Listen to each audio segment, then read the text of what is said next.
시대의 소망 제31장 산상수훈. 그리스도께서는 가끔 제자들만을 모아서 당신의 말씀을 듣도록 하셨다. 주께서는 생명의 도를 아는 자들만을 당신의 청중으로 택하지 않으셨다. 무지와 오류 가운데 빠져 있는 군중들과 접촉하시는 것이 그분의 사업이었다. 그분께서는 저희의 어두워진 이해력으로도 알아들을 수 있는 진리의 교훈을 주셨다. 그분 자신은 진리로서 허리를 동이고 축복하기 위하여 언제나 손을 내밀고 서 계시면서 경고와 탄원과 격려의 말씀으로 당신께 나오는 모든 사람을 일으키려고 애쓰셨다. 산상수훈은 특별히 제자들을 위하여 주신 말씀이지만 무리들이 듣는 데서 말씀하셨다. 예수께서는 사도들에게 안수하신 후에 그들과 함께 바닷가에 나가셨다. 이른 아침부터 사람들이 이곳에 모이기 시작하였다. 갈릴리 동네에서 온 평소의 군중 외에도 유대와 심지어는 예루살렘에서 온 사람들까지도 있었으며 베레아 데가볼리, 이두메에서 또는 유대 남방에서 그리고 두로와 시돈과 지중해 연안에 있는 베기니아 여러 도시에서 온 사람들이 있었다. 허다한 무리가 그의 하신 큰 일을 듣고 나와서 예수의 말씀도 듣고 병 고침을 얻으려고 힘쓰니 이는 능력이 예수께로 나서 모든 사람을 낫게 함이러라. 좁은 해변에는 그분의 말씀을 듣기를 갈망하는 모든 사람들이 그분의 음성을 들을 수 있는 범위 안에 설 수조차 없었으므로 예수께서는 산 기슭 쪽으로 되돌아가셨다. 큰 회중이 즐겁게 회합할 만한 장소가 있는 평지에 이르자 그분은 풀 위에 앉으시고 제자들과 무리들도 그분의 본을 따랐다. 제자들의 자리는 항상 예수님 바로 곁이었다. 사람들은 끊임없이 그분께로 밀려왔으나 제자들은 그분이 계신 곳에서 밀려나가서는 안 된다는 것을 알고 있었다. 그들은 그분의 교훈을 한마디도 놓치지 않으려고 그분의 바로 곁에 앉았다. 그들은 모든 나라와 모든 세대에 알려야 할 진리를 이해하기를 열망하고 경청하는 청중이었다. 그들은 평범한 것 이상의 무엇을 기대하는 마음으로 주님 곁으로 바싹 다가갔다. 그들은 미구에 왕국이 세워지리라고 믿었으며 아침에 행하신 일을 미루어 보아 그것에 대한 어떤 선포가 곧 있으리라고 확신하였다. 군중들 또한 전반적으로 기대감을 품고 있었으며 그들의 깊은 관심은 열성적인 얼굴 모습에 역력히 나타나 있었다. 푸른 언덕에 앉아 하늘 교사의 말씀을 고대할 때 사람들의 마음은 미래의 영광에 대한 생각으로 가득 찼다. 이 무리 중에는 증오의 대상인 로마를 지배하고 세계 대제국의 부귀 영화를 누릴 날을 고대하던 서기관들과 바리새인들도 있었다. 가난한 농민과 어부들은 초라한 가옥과 빈약한 양식과 생애의 수고와 빈곤에 대한 공포가 윤택한 저택과 평안한 세월로 바뀌리라는 보증을 듣기를 희망하였다. 그들은 낮에는 몸을 가리고 밤에는 이불이 되는 초라한 겉옷 한 벌 대신에 그리스도께서 그들의 정복자들의 호사스럽고 값진 의복을 그들에게 주시기를 바랬다. 모든 사람의 마음은 이스라엘이 미구의 주의 택하신 백성으로 열방 앞에서 존귀 여김을 받고 예루살렘은 전 세계 왕국의 머리로 높임을 받게 되리라는 의기양양한 희망에 부풀었다. 그리스도께서는 세속적으로 위대하게 된다는 희망을 꺾으셨다. 그분께서는 산상수훈을 통하여 거짓 교육으로 말미암아 초래된 결과를 회복하고 당신의 나라와 자신의 품성에 대한 올바른 개념을 듣는 무리들에게 주고자 하셨다. 그러나 그분께서는 백성들의 오류를 정면으로 공격하지 않으셨다. 그분께서는 죄로 말미암아 생긴 세상의 불행을 보았지만 그 비참한 실상을 그들 앞에 생생하게 묘사하지는 않으셨다. 그분께서는 그들이 알고 있었던 것보다 훨씬 더 좋은 것에 대하여 가르쳤다. 그분께서는 하나님의 나라에 대한 저희의 관념을 공격하지 않고 그 나라에 들어갈 조건들을 말하므로 그 나라가 어떤 나라인지 그들 스스로 결론을 내리도록 하셨다. 그분께서 가르치신 진리는 그분을 따르던 무리들에게 중요하였던 것처럼 우리에게도 중요하다. 우리도 그들 못지않게 하나님의 나라의 기초가 되는 원칙들을 배울 필요가 있다. 산상에서 백성들에게 하신 그리스도의 최초의 말씀은 축복의 말씀이었다. 예수께서는 영적 빈곤을 인식하고 구속의 필요를 느끼는 자는 복이 있다고 말씀하셨다. 복음은 가난한 자들에게 전해져야 한다. 복음은 부유하여 부족한 것이 없다고 하는 영적으로 교만한 자들에게가 아니라 겸손하고 죄를 뉘우치는 자들에게 계시되었다. 죄를 씻을 수 있도록 열려있는 샘은 단 하나, 그것은 마음이 가난한 자를 위하여 열려있는 샘이다.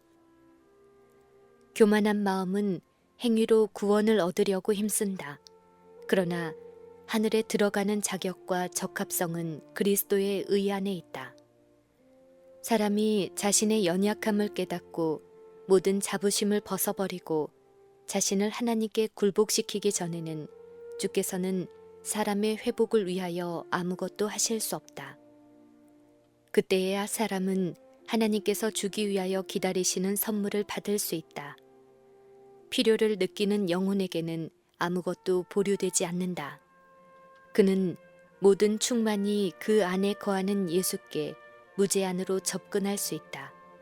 지존무상하며 영원히 거하며 거룩하다 이름하는 자가 이같이 말씀하시되 내가 높고 거룩한 곳에 거하며 또한 통회하고 마음이 겸손한 자와 함께 거하나니 이는 겸손한 자의 영을 소성케 하며 통회하는 자의 마음을 소성케 하려 함이라. 애통하는 자는 복이 있나니 저희가 위로를 받을 것이미요. 그리스도의 이 말씀은 애통 그 자체가 죄책을 제거할 능력을 가지고 있다고 가르치지 않는다. 그분은 가식이나 억지로 하는 겸비를 인정하지 않으신다. 그분께서 말씀하시는 애통은 우울해하거나 비애에 잠기는 것이 아니다.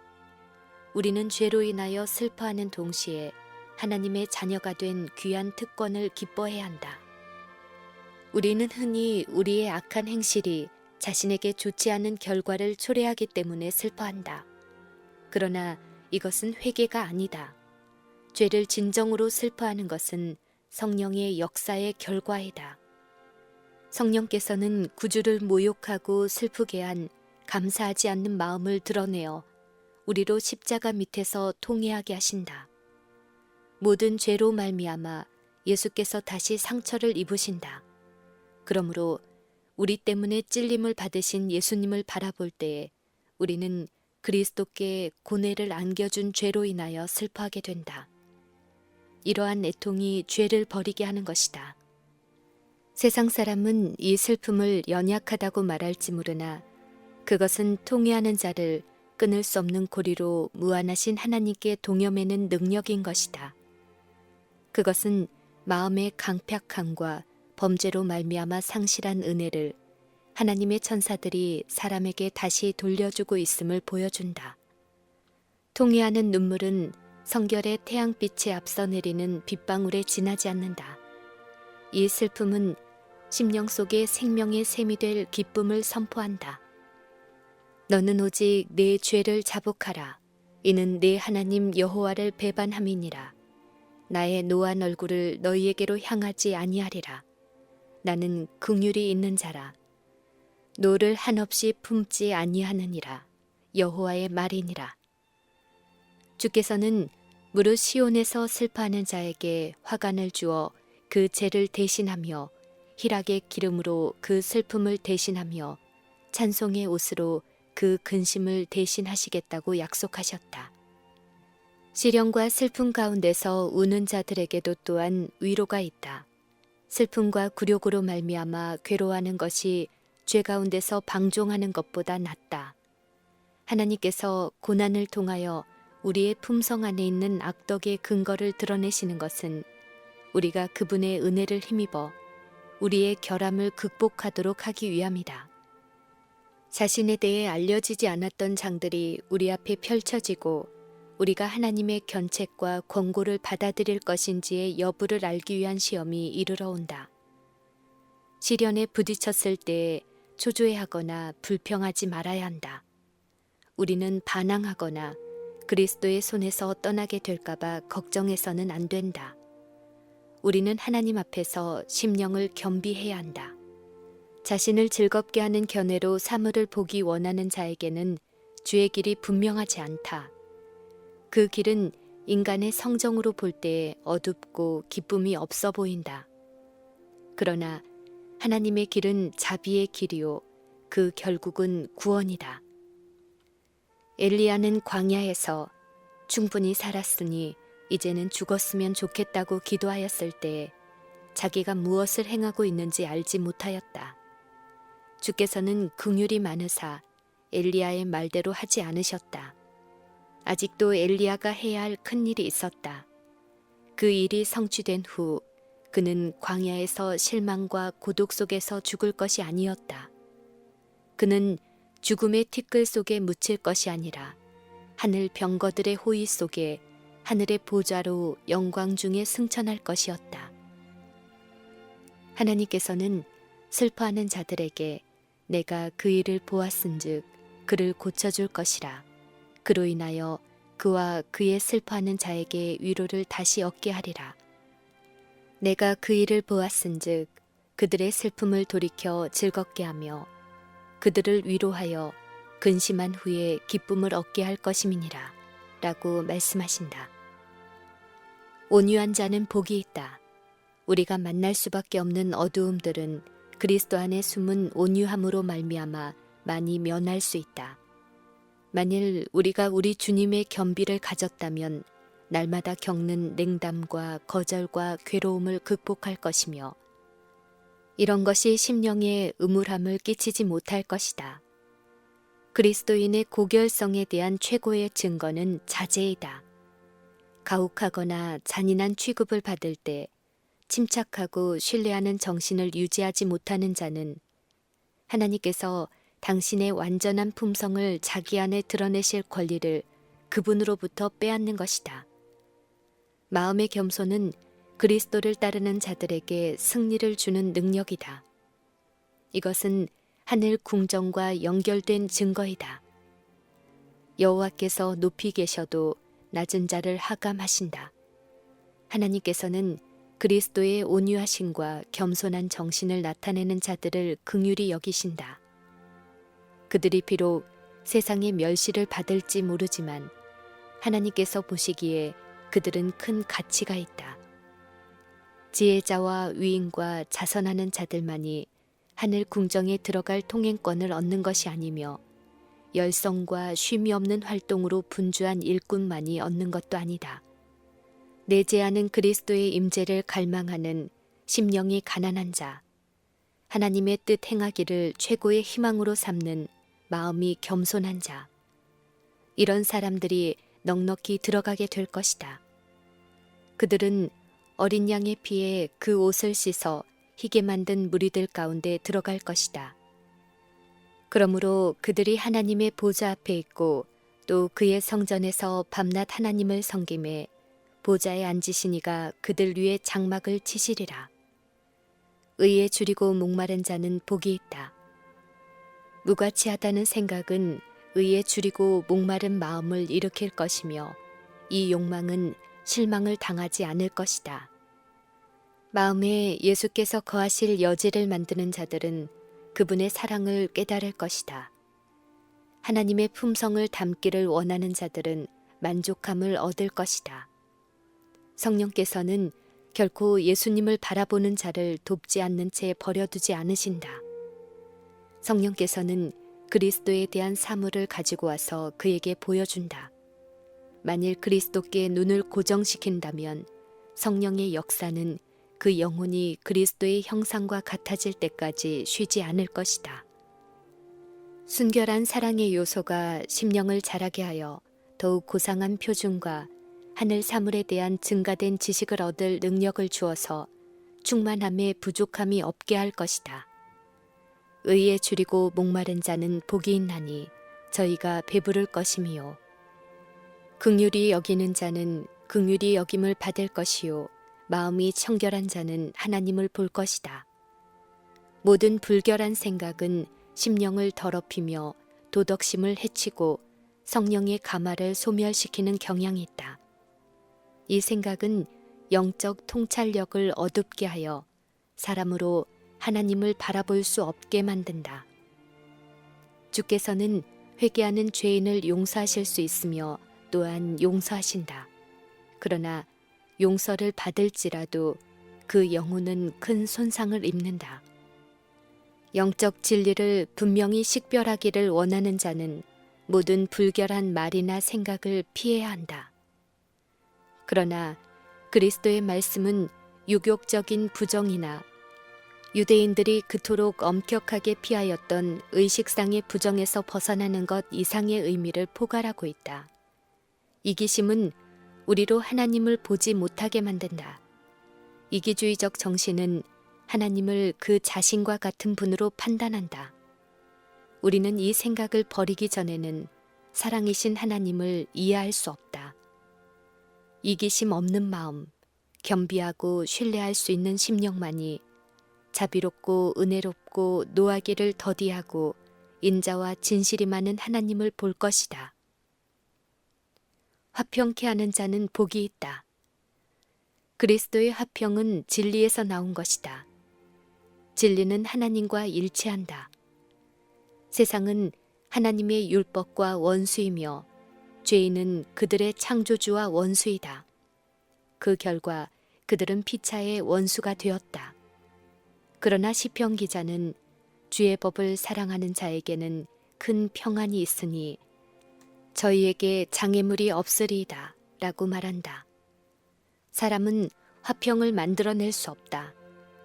인간이 개인이나 사회를 깨끗하게 하고 고상하게 하려고 계획하나 화평을 이루어내지 못하는 것은 이런 계획이 심령을 울리지 못하기 때문이다.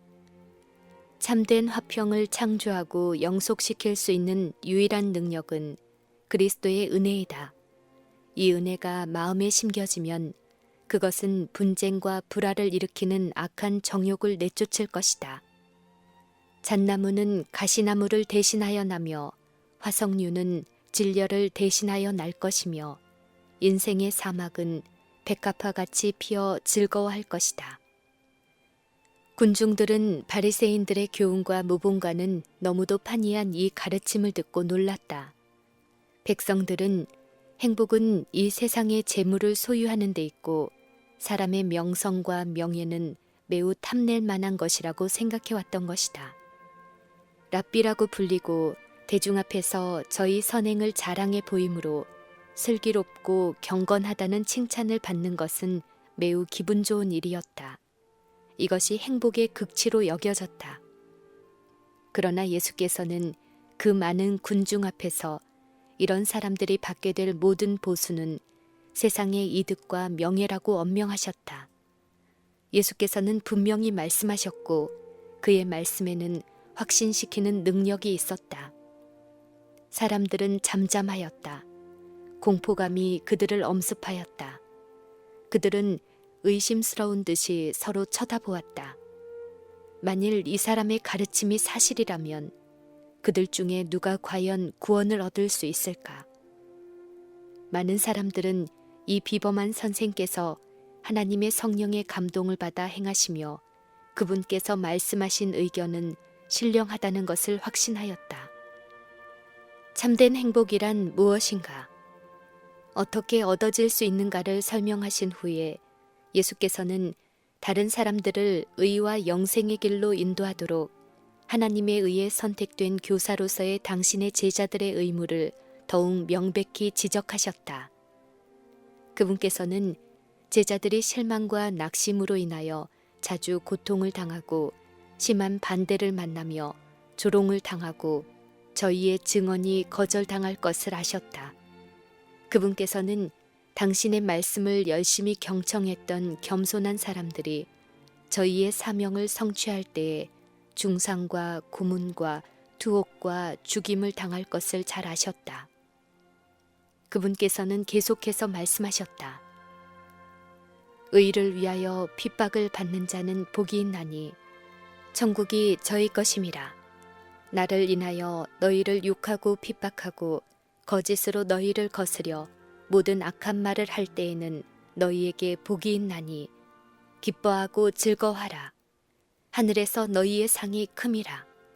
너희 전에 있던 선지자들을 이같이 핍박하였느니라. 세상은 죄를 사랑하고 의를 미워한다. 이것이 바로 세상이 예수님을 대적하는 원인이다. 그분의 무한한 사랑을 거절하는 모든 사람은 그리스도교 신앙을 방해가 되는 요소로 생각할 것이다. 그리스도의 빛은 그들의 죄를 가리고 있던 암흑을 쓸어버린다.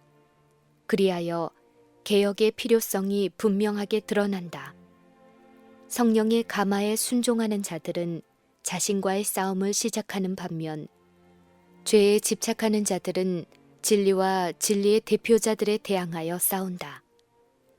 이와 같이 분쟁이 일어나고 그리스도를 따르는 자들은 백성들을 괴롭게 하는 자라는 비난을 받는다.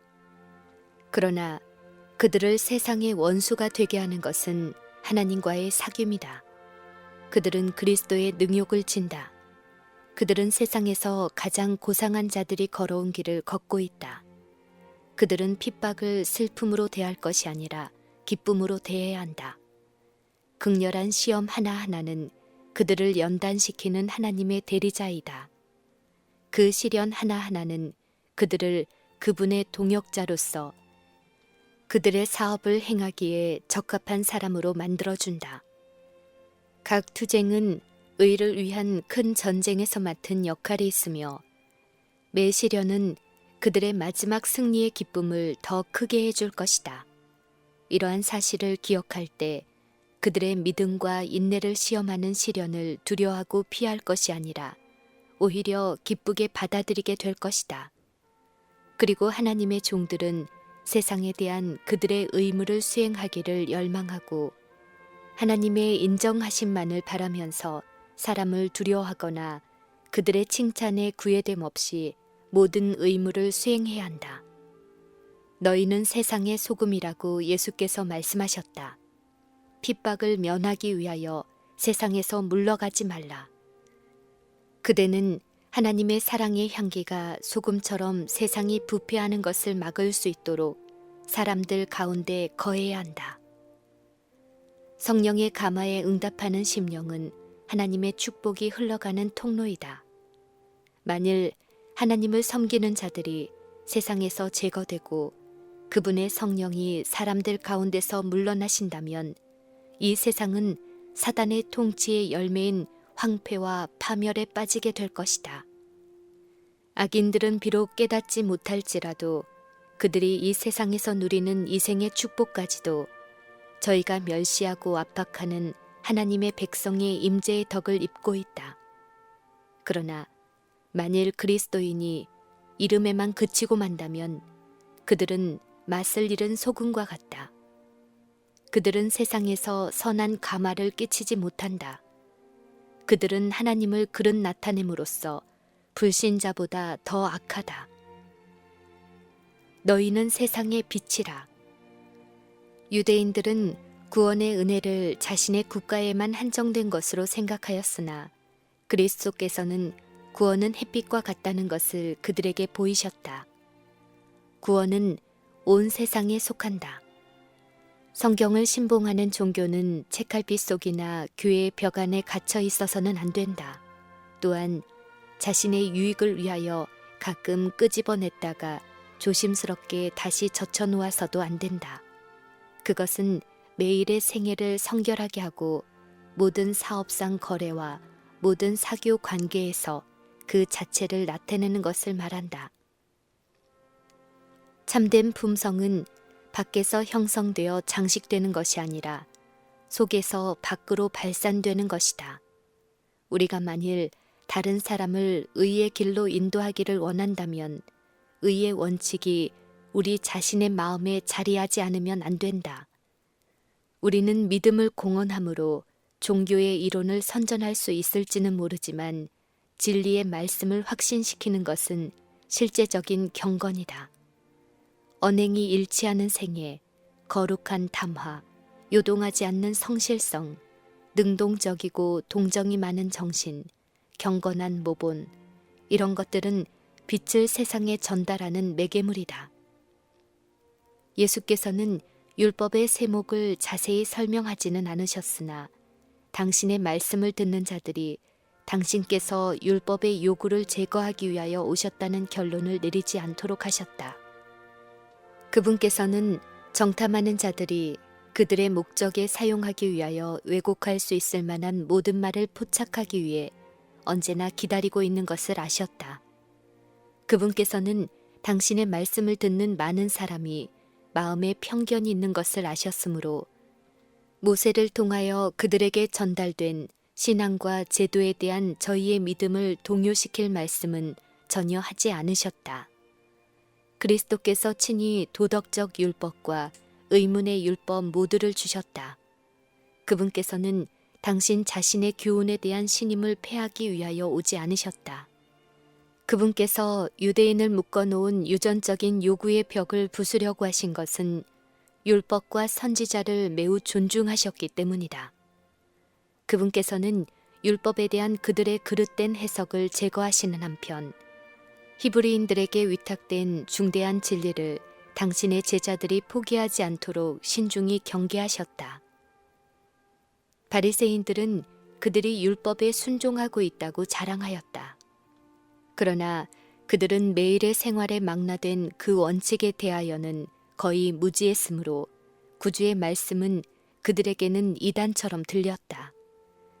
그분께서 진리를 파묻은 쓰레기를 쓸어버리실 때에 그들은 그분께서 진리 자체를 쓸어버리신다고 생각하였다.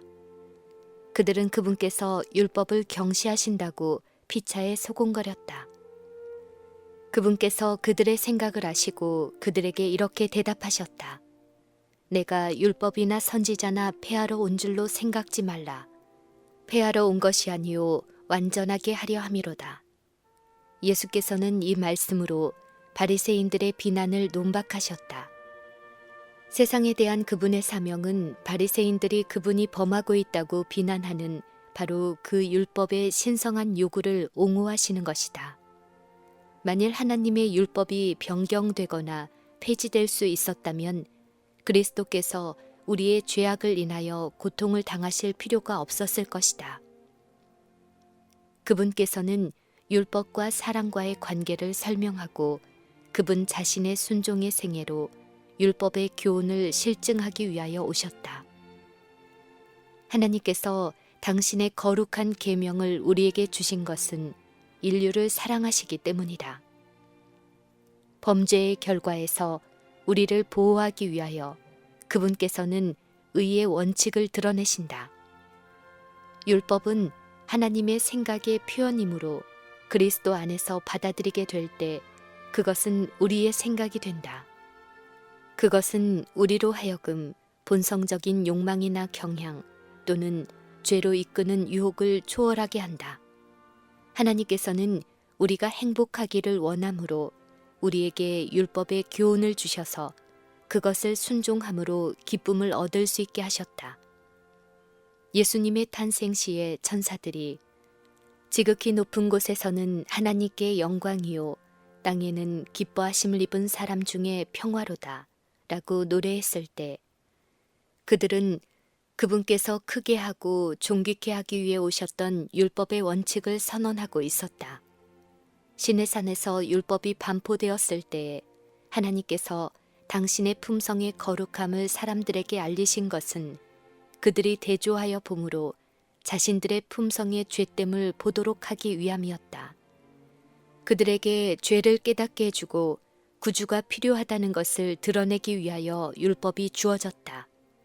율법의 원칙이 성령으로 말미암아 마음에 부어질 때 율법은 이런 일을 행할 것이었다. 율법은 지금도 이 일을 행할 수 있다.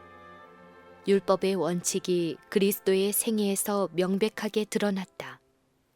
하나님의 성령께서 사람의 마음을 감동시키시고 그리스도의 빛이 그분의 정결하게 하는 피와 의롭게 하는 의의 필요를 사람에게 보여줄 때 율법은 우리가 믿음으로 말미암아 의롭다함을 받을 수 있도록 여전히 대리자로서 우리를 그리스도께 인도한다.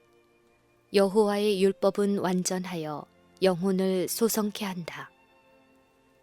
예수께서는 천지가 없어지기 전에는 율법의 1.1획이라도 반드시 없어지지 아니하고 다 이루리라고 말씀하셨다. 하늘에서 빛을 비추는 태양, 그대가 살고 있는 견고한 땅은 그분의 율법이 불변이요 영원하다는 것을 증거하는 하나님의 증인들이다. 그것들이 비록 없어질지라도 하나님의 율법은 영원히 존재할 것이다. 율법의 한 획이 떨어짐보다 천지의 없어짐이 쉬우리라. 예수님을 하나님의 어린 양으로 가리키는 예표적인 제도는 그분께서 죽으실 때 폐지될 것이었다. 그러나 십계명은 하나님의 보좌처럼 변치 않는다. 여호와의 율법은 완전하기 때문에 그것을 변경하는 것은 모두 악한 것임에 틀림없다. 하나님의 율법에 불순종하고 또한 남에게 그렇게 하도록 가르치는 자들은 그리스도에 의해 정죄당한다. 구주의 순종의 생애는 율법의 주장을 옹호하고 인류가 율법을 지킬 수 있음을 증명하였으며 순종에 의하여 개발되는 품성의 탁월성을 보여주었다. 그분께서 하신 것처럼 순종하는 자들은 모두 한결같이 율법은 거룩하며 의로우며 선하다고 선포하고 있는 것이다. 반면에 하나님의 계명을 범하는 모든 사람들은 율법이 의롭지 못하며 순종할 수가 없다는 사단의 주장을 지지하고 있는 것이다. 이와 같이 함으로 그들은 큰 원수 마귀의 기만을 후원하고 하나님께 욕을 돌린다. 그들은 하나님의 율법에 최초로 반역한 악한 자의 자녀들이다. 그들을 하늘에 들여보낸다면 분쟁과 반역의 요소가 다시 들어와서 우주의 복지를 위태롭게 할 것이다. 율법의 한 가지 원칙이라도 고의로 무시하는 사람은 아무도 하늘 왕국에 들어가지 못할 것이다. 랍비들은 저희의 의가 하늘에 들어가는 통행권이라 생각했으나 예수께서는 그 의가 불충분하며 가치가 없다고 선언하셨다. 외형적 의식과 진리에 대한 이론적인 지식이 바리새인의 의를 이루고 있었다. 랍비들은 율법을 지키는 자신의 노력으로 말미암아 거룩하여진다고 주장하였으나 그들의 행위는 의와 신앙을 분리시켰다. 의식의 준수에는 철저한 반면에 저희의 생애는 부도덕하고 저속하였다. 그들이 가졌다고 주장하는 그런 의는 결코 하늘 왕국에 들어갈 수 없었다. 그리스도 당시의 사람의 마음에 가장 큰 기만은 진리에 동의만 하면 의가 성립된다는 생각이었다. 모든 사람의 경험으로 보아 진리에 대한 이론적인 지식은 영혼을 구원하기에는 부족하다는 것이 증명되었다. 그것은 의의 열매를 맺지 않는다. 신학적 진리라고 불리는 것을 너무 중요시하므로 생애 가운데 나타난 참된 진리를 증오하는 일이 자주 있다. 가장 어두운 역사의 장들은 완고한 종교가들이 범한 죄악의 기록으로 채워져 있다. 바리새인들은 아브라함의 자손이라고 주장하고 하나님의 신탁을 맡은 것을 자랑하였으나 이런 유리한 지위가 저희를 이기심과 악의와 이득에 대한 탐심과 비열한 위선을 막아주지는 못하였다. 그들은 자신을 세상에서 가장 위대한 신앙인이라고 생각하였으나 그들의 소위 정통적인 신앙은 그들로 영광의 주를 십자가에 못 박게 하였다. 같은 위험이 지금도 존재한다. 많은 사람들이 단순히 어떤 신학적 교의에 동의하기 때문에 자신들이 당연히 그리스도인이라고 생각한다. 그러나 그들은 진리를 실생활에 실천하지 않았다. 그들은 진리를 믿고 사랑하지 않았으므로 성결하게 하는 진리를 통하여 오는 능력과 은혜를 받지 못하였다. 사람들은 진리를 믿노라고 공언할 수는 있을 것이다. 그러나 그것이 저희를 진실하고 친절하고 참고 관용하고 거룩한 마음을 갖도록 하지 못한다면 그것은 그것을 소유한 자들에게 저주가 되고 그들의 가마로 말미암아 세상에 저주가 된다. 그리스도께서 가르치신 의는 하나님께서 계시하신 뜻에 마음과 생애를 일치시키는 것이다. 죄된 사람은 하나님을 믿고 그분과 산 관계를 유지할 때에만 의로워질 수 있다. 그렇게 될 때에 참된 경건이 사상을 향상시키고 생애를 고상하게 할 것이다. 그리하면 신앙의 외형적 모습은 그리스도인의 내적 순결과 일치하게 된다. 그리고 하나님의 봉사에 요구되는 의식들은 위선적 바리새인들의 그것과 같이 무가치한 예식이 되지 않는다. 예수께서는 계명을 하나하나 들어서 강조하고 그 요구의 깊이와 넓이를 설명하신다. 그분께서는 그 계명의 효력을 조금도 제거하지 않고 그 원칙이 얼마나 원대한가를 보여주며 유대인들이 외형적으로 순종하는 체함으로 치명적인 과오를 범하고 있음을 폭로하신다. 그분께서는 악한 생각이나 음탕한 모습으로 말미암아 하나님의 율법이 범해진다고 선언하신다. 가장 작은 불이라도 관계하는 자는 율법을 범하고 자신의 도덕성을 저하시키고 있는 것이다. 살인은 마음속에 먼저 존재한다. 마음의 증오심을 품는 자는 그의 발을 살인자의 길에 놓고 있는 것이므로 그의 예물을 하나님께서는 몹시 싫어하신다. 유대인들은 보복 정신을 길렀다. 그들은 로마인들을 증오함으로 심한 독설을 내뱉었으며 그의 속성을 드러내므로 사단을 기쁘게 하였다.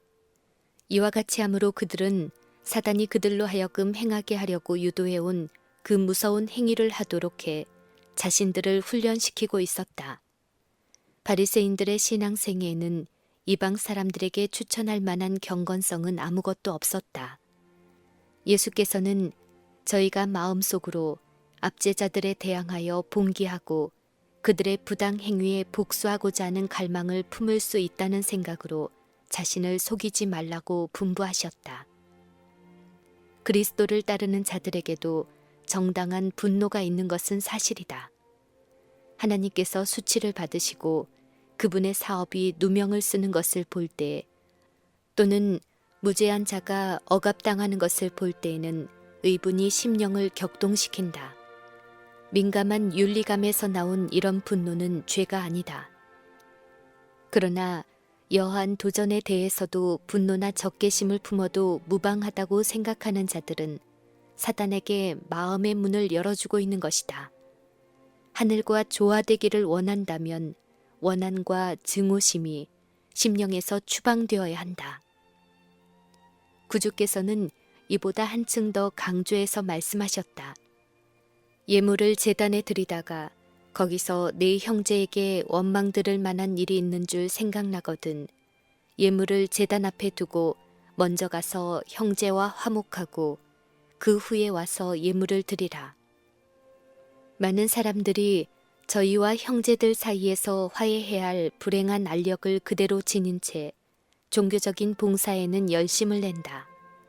하나님께서는 화합을 되찾기 위해 힘닿는 데까지 최선을 다하라고 요구하신다.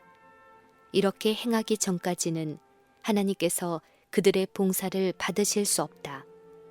이 문제에 있어서의 그리스도인의 의무는 명백히 지적되어 있다. 하나님께서는 당신의 축복을 모든 사람에게 부어주신다. 하나님이 그 해를 악인과 선인에게 비치게 하시며 비를 의로운 자와 불의한 자에게 내리우심이니라. 그는 은혜를 모르는 자와 악한 자에게도 인자로우시니라. 예수께서는 당신과 같게 되라고 우리에게 명하신다. 예수께서는 너희를 저주하는 자를 축복하라. 너희를 미워하는 자에게 선을 행하라. 이같이 한즉 하늘에 계신 너희 아버지의 아들이 되리라고 말씀하셨다. 이것이 율법의 원칙이며 생명의 원칙이다. 당신의 자녀들에 대한 하나님의 이상은 가장 높은 인간의 생각이 도달할 수 있는 것보다 더 높다. 그러므로 하늘에 계신 너희 아버지의 온전하심과 같이 너희도 온전하라. 이 명령은 일종의 약속이다. 구속의 계획은 우리를 사단의 권세에서 완전히 회복시키는 것을 의도한다. 그리스도께서는 항상 회개하는 영혼에게서 죄를 분리시키신다.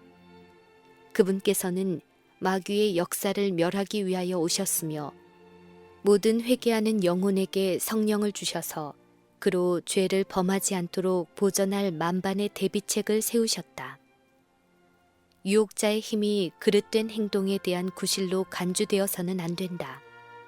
사단은 그리스도를 따른다고 공언하는 자들이 품성의 결함에 대하여 변명하는 소리를 들을 때에 환호한다. 죄의 길로 인도하는 것은 바로 이런 핑계이다. 죄를 범하는 데에 핑계가 있을 수 없다.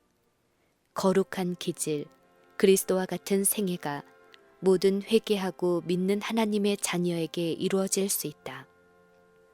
그리스도인 품성의 이상은 그리스도와 같이 되는 것이다. 인자께서 당신의 생애에서 완전하셨던 것처럼 그리스도를 따르는 자들도 그들의 생애에서 완전하여야 한다. 예수께서는 범사의 형제들과 같이 되셨다. 그분께서는 우리와 같은 육신이 되셨다.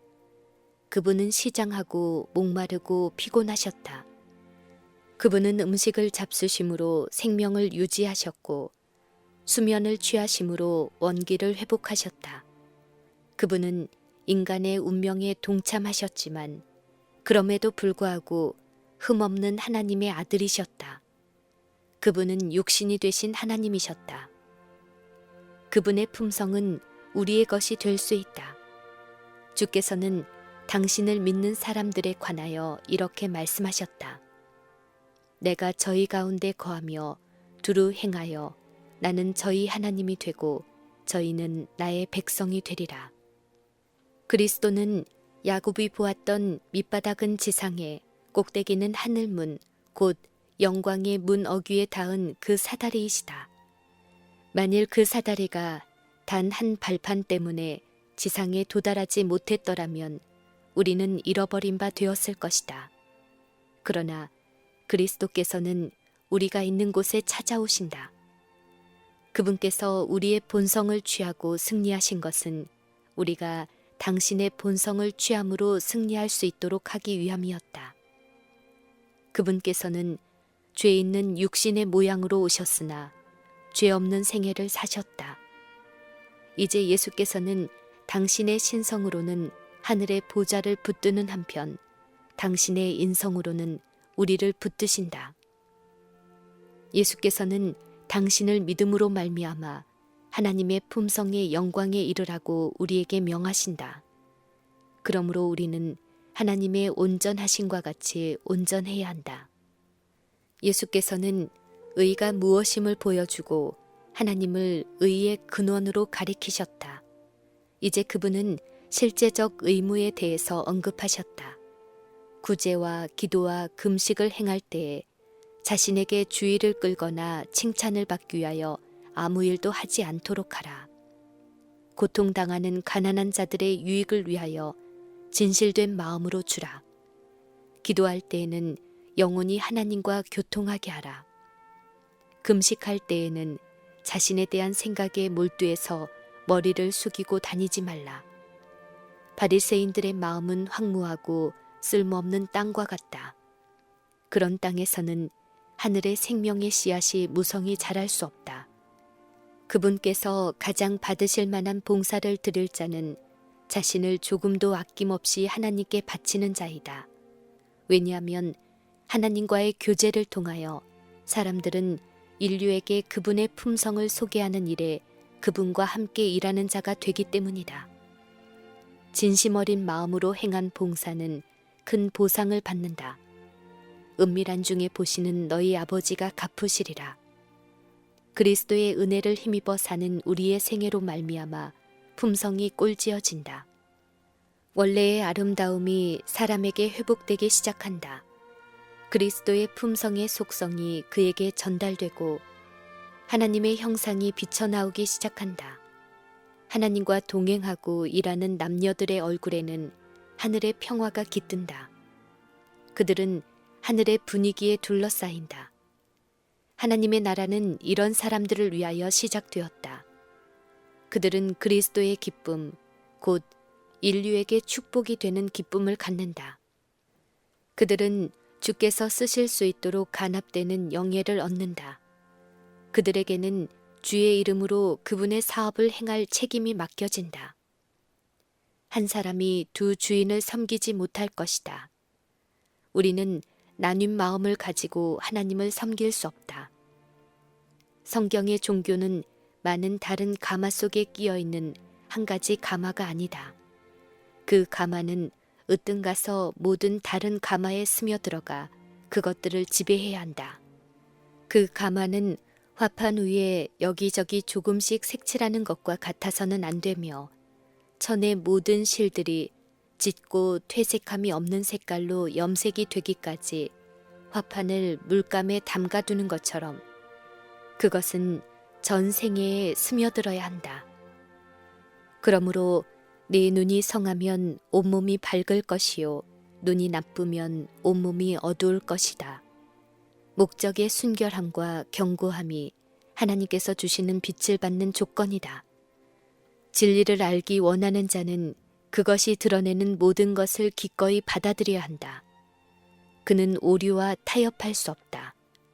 진리에 대한 충성이 흔들리거나 마지못해 충성하는 것은 오류의 흑암과 사단의 미혹을 선택하는 것이다.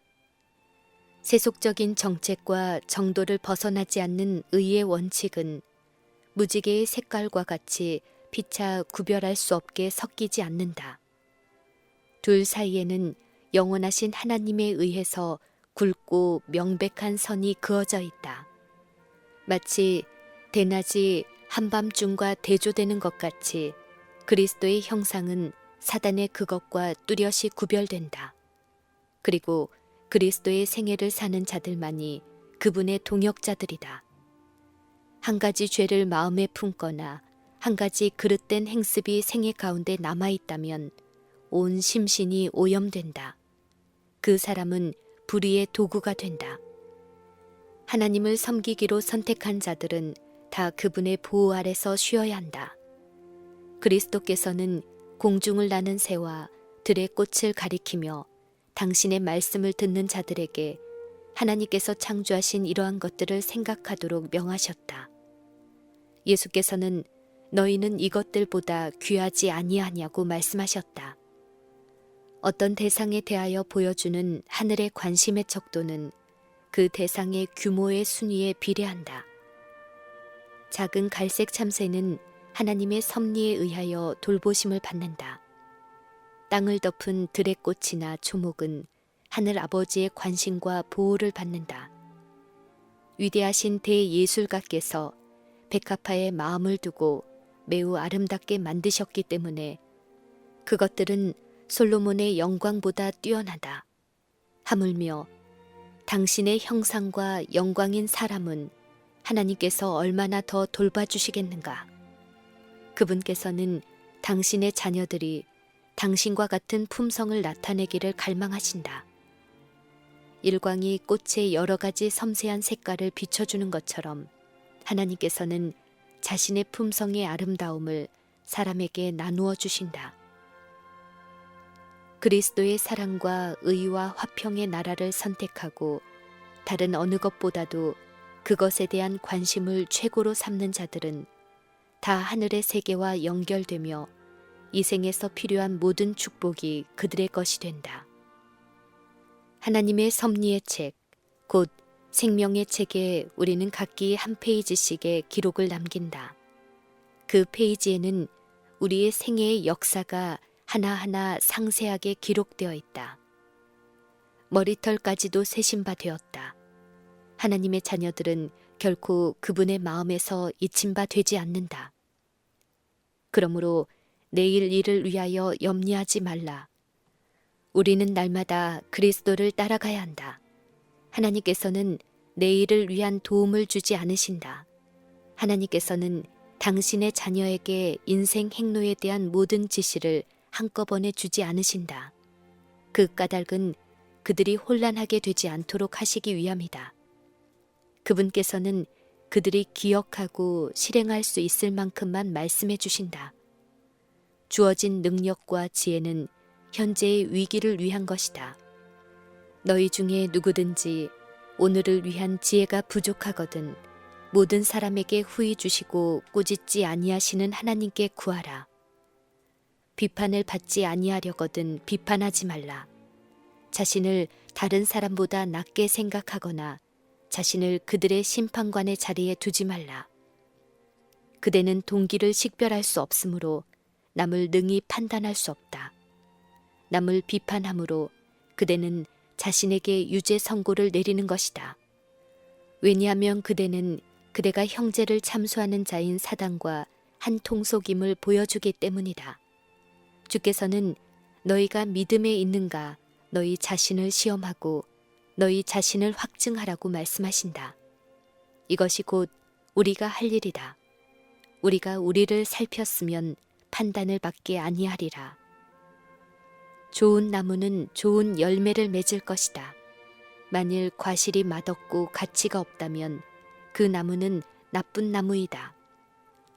그와 같이 생애 가운데 열리는 열매는 마음의 상태와 품성의 탁월성에 대하여 증언해 준다. 선한 행위로 결코 구원을 살 수 없지만 그것은 사랑으로 행하고 심령을 깨끗하게 하는 믿음의 증거이다. 그리고 영원한 상급은 우리의 공로 때문에 주어지는 것은 아니지만 그리스도의 은혜를 힘입어 행하여진 행위에 비례될 것이다. 이와 같이 그리스도께서는 당신의 나라의 원칙을 제시하고 그 원칙들이 생애의 대강령이 된다는 것을 보여주셨다. 그분께서는 그 교훈을 인상 깊게 하기 위해 한 예증을 첨가하셨다.